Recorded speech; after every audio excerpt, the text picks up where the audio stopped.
1 facilities.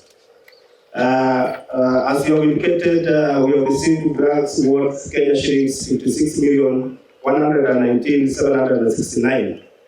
As a department, Your Excellency, I want to assure you that this time round we have put up very, very strong systems that we shall use to monitor drugs right from the stores to the pharmacies and to the patients.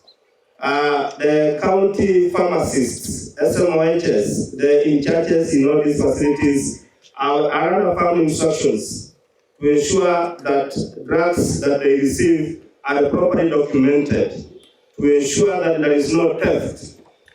Any staff who will be caught involving himself or herself in this kind of practice, some action will be taken against him or her, including prosecution. Good people, doctors, SMHs, the pharmacists, I want to caution. Yes, drugs come from Nairobi. They arrive at KKRG here. We flag them off. Yes, we take them to the stores. Then from the stores now, the last mile of that bit, that's where there is a lot of crocodiles. We have said, this roundup, we are not going to give a chance to anyone.